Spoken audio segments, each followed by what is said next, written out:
Hi, I'm Deborah Lamata, and this is Women Entrepreneur Spotlight. I started this podcast because I believe that every woman entrepreneur has a story to tell, and by sharing that story, she could be helping the next woman entrepreneur looking for some guidance. So tune in, get comfortable, and enjoy the series. Hi, and welcome to Women Entrepreneur Spotlight. Today I have Linda Willimer of I Support the Girls, a nonprofit organization through an international network of affiliates. I Support the Girls collects and distributes essential items, including bras, underwear, and menstrual hygiene products, allowing women and folks experiencing homelessness, impoverishment, or distress to stand tall with dignity. Thank you, Linda, for being here today. How are you? I'm good, thank you. Good. We met last month, the month before, at Women's Expo at the Rehoboth Expo Center.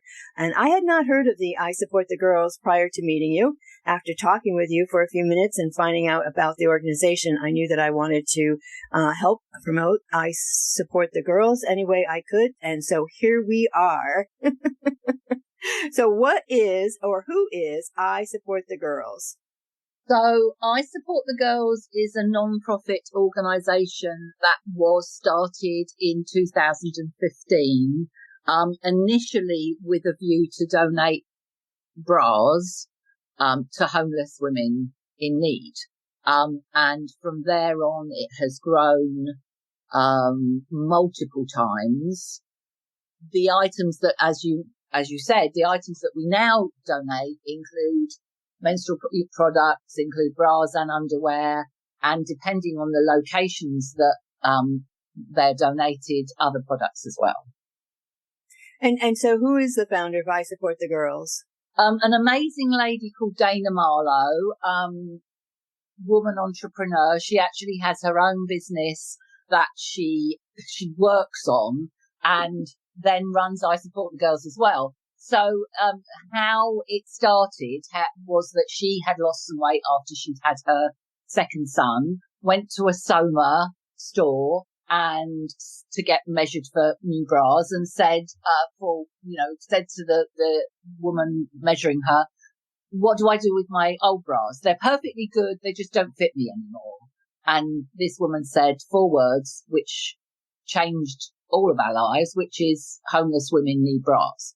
So she went home and thought about this and she thought, well, I can do something about that. So she basically did a little donation drive amongst her friends and got some bras. And then the word got out and more people started giving her bras. So she went to a homeless shelter in Washington, D.C. She lives in South Maryland. So she's near D.C., took them a giant bag of bras and they said, thank you very much, but actually we need pads and we need tampons and we need this and we need that. And she went home and thought, well, if I can get bras, this amount of bras in this amount of short time, I can get other stuff as well.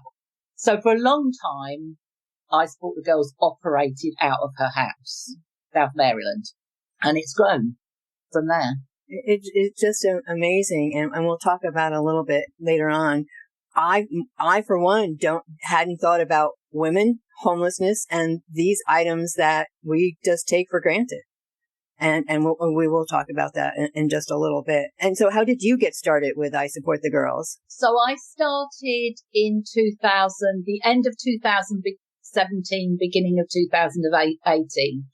And I worked for the Breast Cancer Resource Center in Princeton as a volunteer and then as a paid employee. And I worked with a lot of breast cancer survivors, left them, unfortunately, and thought I have to do something. And one of the things that I found out about I Support the Girls, I don't even know how I found out about them. I may have seen something on Facebook. And the lady the affiliate who lives up in North Jersey, her name is Deneen, she it was always asking for stuff. And so I did a donation drive for her, schlepped it all the way up to Springfield in New Jersey, dropped it off in her porch and didn't even meet her. I mean, I literally drove, opened her outer door, put all the stuff in her porch, drove all the way home again. She texted me that night, said, thank you so much. This is so generous. Would you like to do it? And I was like, I don't know. And she said, well, I get so many requests from Trenton and Camden and areas that I can't get to because it's too far. And she has a full-time job as well, as do many of our affiliates. So I thought for 5 minutes about it and thought, well, I can do this. And having had that experience and the contacts from working with the Breast Cancer Resource Centre, I had a lot of people that I knew that I could pull in immediately and say, this is what we do. This is what we need. Is there any way you can help? It went from there. So during that time, I went through breast cancer myself. I started an I Support the Girls Breast Cancer closet of items for survivors and women currently in treatment, and started locally in my area, which was kind of Princeton, so Mercer County, and then grew from there. So by the time I had decided that I was ready to move on, which was the end of 2021, we had what I had been doing on my own. We had 5 girls doing across New Jersey. Wow. I carried on even moving down here, I carried on doing all the social media and all the events for New Jersey while they obviously did the logistical stuff. And then last October, we had a retreat in Denver, which I went to, and they kept saying to me, well, Delaware, they still need somebody. Nobody's doing Delaware. And I was like, well, we just moved. And then, of course, once I'd unpacked all the boxes and thought about it, it just seemed natural to do it. Right. You know, there was no reason other than that I really didn't want to do it, but I couldn't think of a good enough reason not to do it, which we can discuss later if you like, is the fact that I was absolutely blown away about the diversity of income or lack of down here and the amount of people who actually need these products. Yeah, absolutely. And again, we do not stop and think. I mean, I know we all, continually to learn, but this really, kind of blew me away when we were first talking, because just the thought of having to either decide on a hot meal if you're homeless or, menstrual hygiene product just doesn't cross your mind. Exactly. And I when I talk to people, I say that particularly for mothers, it's the choice of do they buy cereal and milk for their children or do they buy themselves a packet of pads? Yeah. Tampons. And 9 times out of 10, it's going to be the children that are going to, it's in an emergency, they might buy something for themselves. Right. But as far as the children are concerned, they get it first. Absolutely. And so what has it been like building the chapter here in Delaware? If I had to choose a word to describe the people of Delaware, I do find the people here very supportive in all different areas, all different, happenings and organizations. Have you found that to be true while you've been building this chapter here? Oh, absolutely. Absolutely. I mean, it took me, I would say, a good year in New Jersey to get what I would call off the ground and up and running. And that's even with all the contacts that I had. Down here, by the end of January, given that we started officially on January 1st, by the end of January, we had probably already got 3 or 4 organisations that we'd been to, interviewed, discussed the needs, added them to a donation list, and we actually started donating in February. Wow. So we didn't have much, but what we had, what came in went straight out again. Wow. And it's amazing the amount of women who have said, I was looking for something to do, and this really is something worthwhile. I wouldn't say it's been easy, and it's a lot of hard work, and it can sometimes be a bit of a one-woman band as far as admin and that kind of stuff is concerned.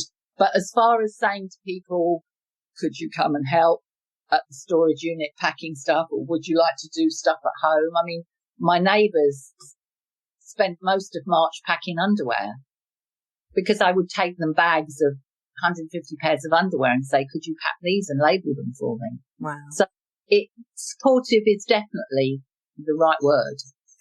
Yeah, I find that I'm involved in a couple of different things, and or I'm either covering or talking to or doing interviews with, and everybody, maybe not everybody, but a good majority of the people here in Delaware are always ready to lend a helping hand, and who wouldn't want to help somebody in this need? Because again, who thinks about it until you find out about it? And it's like, yeah, I do want to help with that. So is I Support the Girls just in the US? No, worldwide. I've been trying to recruit family in the UK, because there is no I Support the Girls England, but we have an amazing woman in Pakistan who is again another one-woman band. Being part of I Support the Girls in Pakistan is very different because they don't get the product like we do. I mean, we can ask somebody to go to a grocery store and buy a packet of pads and donate it to us. That doesn't happen there. They get stuff by, raising money to buy stuff in. And then they may only be able to give a small pack of pads to a limited number of women. But what they did do a couple of years ago, and I was instrumental in helping get some money for them or give them some money to be able to work on a project. They applied for a grant within I Support the Girls, and they won it on the basis that they would buy sewing machines and fabric, and she taught the women how to make bras and underwear and reusable pads. I can't remember exactly how many sewing machines they got, but so they have a very different situation than, say, for instance, we do here in the States, or Germany does, or Canada does, right? Because those people can get the products and just give them out again. Right. It's similar to we do. The other, Canada, the Philippines, Pakistan, Germany, and then the biggest operation distance-wise is in Australia. And an amazing woman called Jane Holmes started Support the Girls Australia not long after I Support the Girls started here. And they basically cover the south and east coast of Australia, so up the Gold Coast. They have an aircraft hangar of a storage place that they can store stuff in, and they have a van that they raise money for, and they can take it out into the bush, and they can deliver underwear, bras, menstrual products to Indigenous women. And she told us a lovely story. We had a Zoom call with her at one point early on, and she told us about the fact that there's these two guys who've got a van as well, and it's got washing machines and tumble dryers in it, and they've got a generator, and they meet up out in the middle of nowhere, and the women can take their stuff to be washed and dried, and while they're doing that, they can go to the I Support the Girls van, and they can be measured for new bras, and they can get underwear, and they can get menstrual products. And it's just amazing what people do. Get an idea and run with it. Yeah, absolutely. And just back to Pakistan, I mean, that woman there is not just handing out and giving out the menstrual products, but she's teaching these women life skills. Yes, and she's also teaching young girls about what menstruation is, and sort of working on the taboos of it's not discussed and it's a hidden subject. And so she does a really good job. She works within a teacher situation where she's actually got women coming to her and she can talk to them. And she lives, in a little village in the middle of nowhere. And then to Australia, again, who thinks that, we don't think beyond ourselves here, if you're in America, with what's available to everybody. And we still don't stop to think about homelessness, natural disasters and how that affects women also. Absolutely. I'm sitting here just thinking about all the different situations that I would have never had thought about until I met you and I read what was on the website. And these women are just amazing, as you are, to take one idea and run with it, and then run with it. They run out into the Indigenous people with washing machine and dryer in a van. Who would have thought of that? Well, it's not that I support the girls, ladies who have the van with the washing machine, but they meet the guys who have it. So Yeah. And then, as far as the other programs, if I can carry on from that point, because as far as disaster relief is, we've managed over the last few years where there have been requirements for items needed with some urgency, we've been able to sort of pull out all the stops and get stuff to locations. So, for instance, in Florida, earlier on was it this year or last year when they had all the terrible storms? Oh, yeah. Head office rang, various different organizations and said, look, we can get stuff to places if you can supply it. We've sent stuff to Haiti. We've sent stuff to, Texas when we sent stuff to Louisiana. So where there has been like a natural disaster or a disaster where there is a need for things urgently, our head office team have the ability and the contacts to be able to say to companies, this is what we need. Right. And then also work with other organizations to say, well, if you're sending a plane to Haiti, then we can put the stuff on it that you need.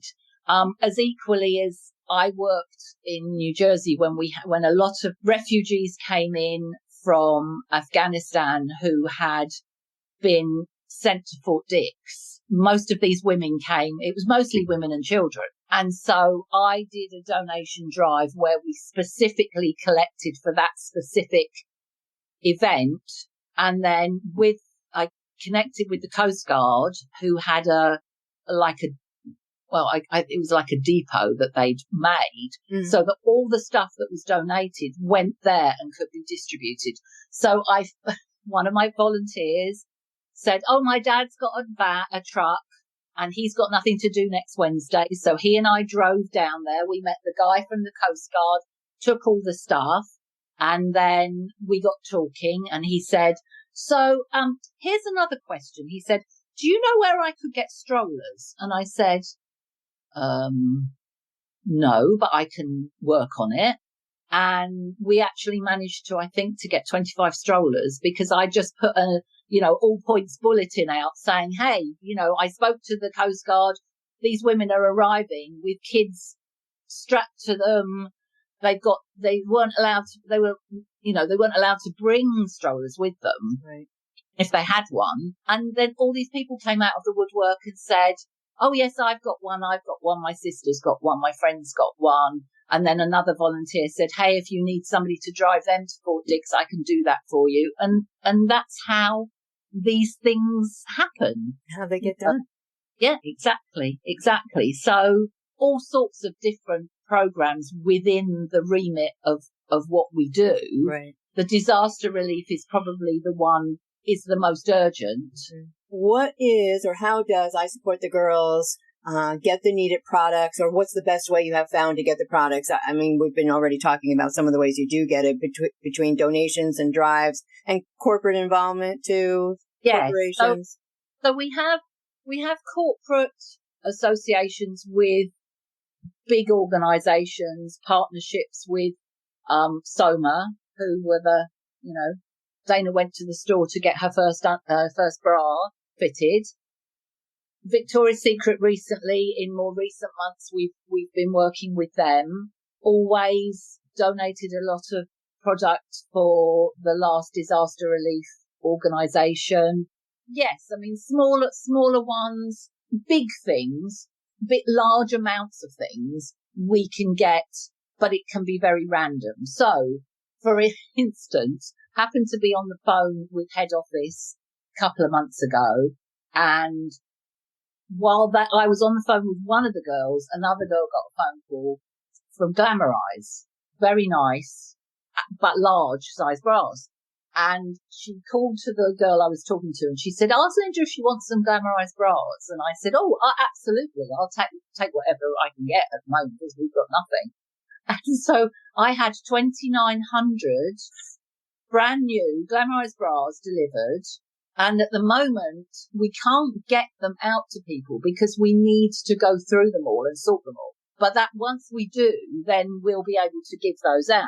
Wow. Who else have we had stuff for? Companies will contact head office and say, we've got this to donate. We can ship it to 6 locations within the United States, or we could ship it to 3 locations on the East Coast or 4 locations on the West Coast. And so it can be very random, and sometimes, you might not be the person to get it because you just got the last lot. Right. So Victoria's Secret, as I said, we recently started partnering with, and they actually make, which I didn't know, and a lot of people don't know, they make a donatable underwear. Really? So panties. Wow. So, but they're nice, what I call nice, sensible cotton ones. They're not thongs and we were allowed to, well, not allowed, we could, request, I think we had to request a minimum across the board of the sizes that they had. Because I like to donate them, the individual pairs, I like to donate to people an individually wrapped, packaged pair of underwear that they know is new and clean, Right. clean out. So we pack them and we label them. And then the people that receive them, know where they come from, and the people who donate them have got our information. And it's amazing where they turn up, So we spent most of March packing underwear, and there's still, I think, 4 boxes left to do. But now it's all bagged and labelled and ready to go. And so when an organisation says, we have underwear, rather than them saying to me, well, we need 4 pairs of small and 3 pairs of medium and a couple of pairs of extra large, I give them a box worth. And the idea with the Victoria's Secret donation is that each person gets 7 pairs. Oh, wow. I got a whole load of makeup as well, from another company that were giving away stuff. This week they posted, did anybody want bath bombs or bath salts? Because somebody wanted to donate them. Bombers, who donate socks, they're another one. Wow. And they'll say, well, we'd like to send out 1,000 pairs, and then one affiliate might get them, or that you might divide them. It can be very random. Therefore, everything else that we want to donate has to come from us sourcing it. Right, right. It could be from a donation drive. It could be from a company collecting and doing their own fundraising to buy the products to give. Oh, okay. It could be a grocery store or somewhere donating stuff. It's very varied, but I'm trying to think of the right word. It means that you don't always get the same stuff all the time. You can't always provide the same stuff. Right. Donation drives, individual donors, people giving us money so that we can go out and buy the stuff, people buying stuff off our Amazon wish list, changes every month. Yes. Right. And so when you receive donations, does each chapter, do you collectively know what each chapter has if you need to put out a big donation to a disaster area, or does each chapter keep their own inventory and distribute it locally? Pretty much locally. And that's one thing that I'm very strict about. Well, not strict about. I will always help others. I mean, when I was in New Jersey, we were richer in product, in a financial situation that is better than I am down here. And that's basically because I've only just started. And so I was able, for instance, if one of my colleagues in another state said, I really need size 40 double D bras, if we didn't have them, I could buy them for them. That doesn't happen down here so much. Okay. So everything that we get stays here.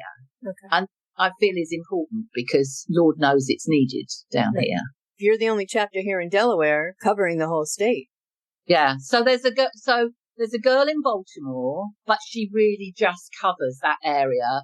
And there's a new girl in Philly, but I don't know how much she's got off the ground. And I do have an associate affiliate in North Delaware. Her name is Rinat, and she has been a volunteer with I Support the Girls for about 5 years, starting off when she was I believe she was in middle school, and her mother said, you need to do something, you need to volunteer. And she fell upon I Support the Girls. And now she's actually working for us officially at our head office in Rockville part-time. But she knows so much, and she's up in Wilmington as well. So she's a good contact for me to give organisations both to donate to and to partner with up in that area. So with the bras, you get the different sizes and you get the different manufacturers. And does that go the same with the menstrual products? Is there one particular item that someone should really concentrate on donating? Maxi pads. Maxi pads. That's what we get asked for all the time, is maxi pads. And because a lot of the organisations that we donate to, migrant, pool, a lot of people don't use tampons. Right. So they ask for maxi pads. Mm-hmm. If in doubt, we will never say no to maxi pad, and that's the thing that every month we have to say, yeah, we have got some, but we can only give you X amount. What we do is, in most cases, we repack them. Yes. So maxi pads without And then how would somebody, contact, or where do they get in contact with to either volunteer or donate or help out? Well, as far as that is concerned, all our details are on our Facebook page. We also have an Instagram. They can go to isupportthegirls.org, which is the main website, and there is a Delaware link there, which has got my details on it. And also, because of working locally, most of the sort of women-based groups in this area, I'm a member of. And if I'm not a member of, one of my volunteers is. Okay. So somebody will say, hey, I heard there's somewhere that you can donate pads to. And somebody will say, oh, yes, that's I Support the Girls. I mean, for a long time in New Jersey, people used to say, who's that lady who collects bras? And then I would find things on my front porch or in my mailbox. And when we moved, the people who bought the house from us were a bit upset because they kept getting bags of bras on their front porch. And I had to post something and say, if you want to donate, don't leave them on Linda's doorstep anymore because she doesn't live there. What we're trying to work on is a network of people that will have a bin on their porch, or stores or organisations who will have a donation bin. Well, that's a good idea. Yeah. So, for instance, the YWCA not the YWCA, the YMCA in Rehoboth will have a bin starting July. And possibly only for that month, but by the time they've finished it, there'll be somewhere else to go. So, what a great idea. Yeah, definitely a great idea. So, and on the other side of it, if somebody finds themselves in a disaster situation or on the verge of homelessness, and again, it's either a hot meal for a child or hygiene product, how can somebody get in touch with you or the organization to say, hey, I need some products? Yes, we prefer not to donate to individuals because then there have been weird instances of people who have had stuff and they haven't necessarily asked for it and under the best circumstances. It's very difficult to vet people. It's easier for us to say, go to this organisation in Georgetown or Rehoboth or Lewis or wherever, and you can get those items there. But we would never say no to anybody. So, for instance, recently, there was a family that had a fire and somebody posted on Facebook saying, they don't have anything. And I said, well, we can supply underwear for the mother and the daughters. And that's I'm giving the stuff to them. Right. But we prefer to do it through the organisations that we work with, because it also means that person is connecting with an organisation who might be able to help them with other stuff. It might be an organisation that's a food pantry. It might be an organisation that has clothing. Right. So they can do that. But like I've said, we never say no. And head office, one of the programs that head office have that they started a couple of years ago, mainly because of COVID and people being able to get stuff, is they have what they call their ASH kits. So there's a dash kit, which is for women who are fleeing domestic violence, a slash kit, which is for mostly for trans teens who require items, the flash kits, which are for women who are perimenopausal or menopausal. Right. And those kits can be applied for online, and they will be sent out via head office. So what I would like to do when we get going is that we can provide something like that as well, so that people can apply to us and say, this is what I need. And because my pet project, if you like, is helping LGBTQ youth, is that I would like us to be able to provide those items to those in need. As we did in New Jersey with a lot of organisations, it's a subject very close to my heart, and I would like us to be able to have some kind of closet where we could give somebody who is, needs a binder, for instance, which are about $100, rather than wrap themselves in an ace bandage or tell their parent, they don't want to wear certain clothes or whatever. If you provide them with the items, the undergarments that make them feel comfortable in their transition, whichever way it is, they're going to feel more confident in themselves. And those items are expensive. That's what I'm hoping for. Moving on, that we can do something like that. Absolutely awesome. Obviously, I support the girls' needs.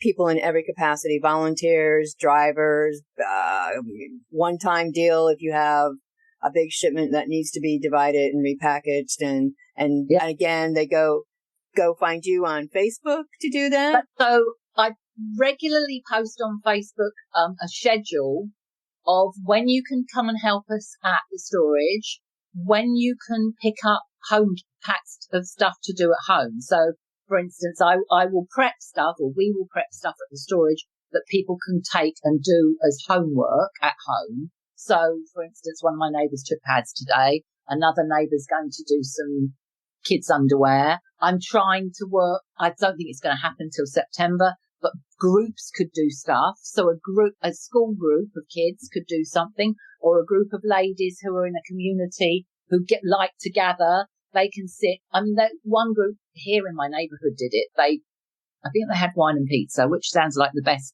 option.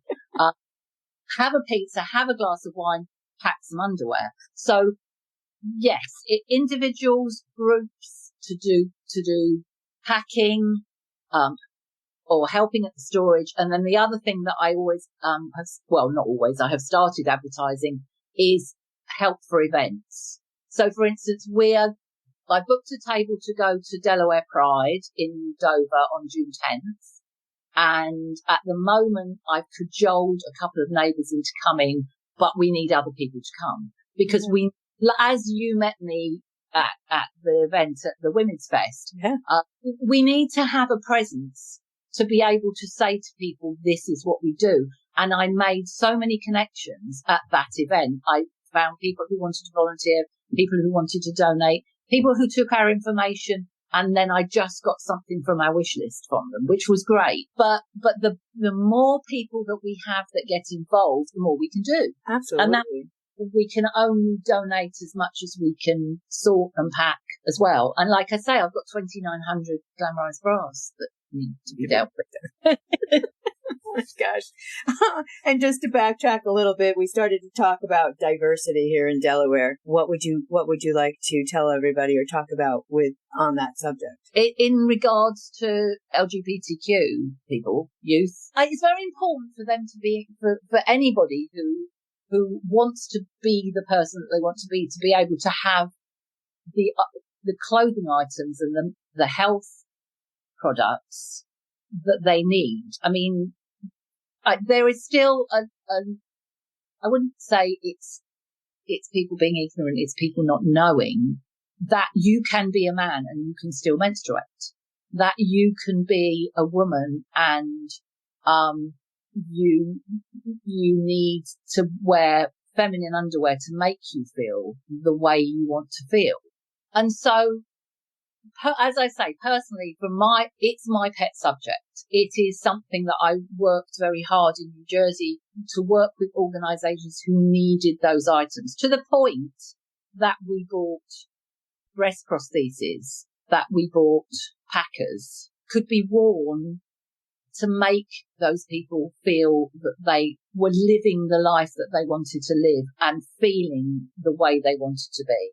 Mm-hmm. So, giving a whole load of drag queens fancy bras from Victoria's Secret. I met somebody, a drag queen, at a party, and I said something about donating stuff. And he went, "Oh, yes, you're the lady who donates all those fancy bras." And I said, "Well, yes, I picked you out all the glittery, sparkly ones." And because it's important, for me, it's important. And I know, I talk to people and they look at me as if I'm completely barking mad, because it's not within their circle of life. It's not within, I feel it's important for everybody to have what they need, regardless of who they present themselves as or are wanting to present themselves as. So, and that is the best way to describe it. And back to the beginning, I had said allowing women and folks experiencing homelessness, impoverishment, and distress to stand tall with dignity. That folks is spelled FOLX. Yes. So it's even an inclusion right from the beginning. So yeah. And I use the word a lot, and people say, "Oh, you spelt it wrong." And I said, "No, I spelt it right. That's the correct way, because that word is inclusive." Yes. That is inclusive for anybody, right, who needs those items. So yes.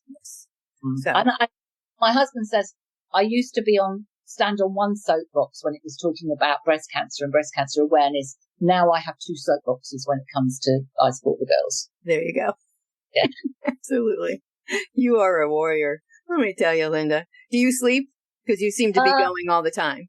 Sometimes what I've discovered is I'm really good at naps. So like this afternoon I came home and I sat and answered emails and did some work, and then I just sat and listened to my audiobook and dozed for half an hour. And that gets through, and then I've got more stuff that I need to do tonight. I'm not very good at handing stuff over to people when it's admin and stuff, and I've had people this morning say, "Well, I can do this and I can do that." And I've said, "Well, I'll let you know." But I have my systems, and they might, so it gets done. It gets done. That is good. Is there anything else that you'd like to touch on that we didn't get to tonight? Just to reiterate, go to the Facebook page. If you're on Facebook, go to the Facebook page. If you're on the Facebook page, you can share. Everything is shareable. You can share our posts and tell your friends, tell your neighbours. One of the things I've discovered is that because we have so many communities down here, that's a great way for people to get organised. You can organise yourselves as a community to do things. So at the moment I think we still have 2 or 3 donation drives going on in communities. We just received a lot of stuff from 2 other local communities, and I'm trying to book people ahead so that I know that if I book people to do a donation drive in September, we will get stuff in September, at the end of September. Follow the Facebook page, like the Facebook page, interact with the Facebook page, because by interacting with spreading the news, we have an Instagram page. I tend to post slightly different things, but yes, it's really just that, and knowing about us and knowing about what we do. And equally, if people need help or if people need donations, there are still a wealth of organisations out there who I know need stuff. We just haven't got round to connecting. Yes, it's all everything. Right. Awesome. Well, great. Well, thank you, Linda, so much for taking this time to tell us about and talk about I Support the Girls. As I said in the beginning, I had not heard of it. I am so glad that I met you and that I have been learning about this organization, and I hope everybody reaches out to you one way or another, either donating, volunteering, or, just to lend a hand anywhere else. So thank you. No, thank you. I really appreciate it. Thank you. You are welcome. Thank you for listening to Woman Entrepreneur Spotlight. I hope you've enjoyed this episode. For updates on my next interview, follow me on Facebook at Woman Entrepreneur Spotlight. Until then, keep being awesome.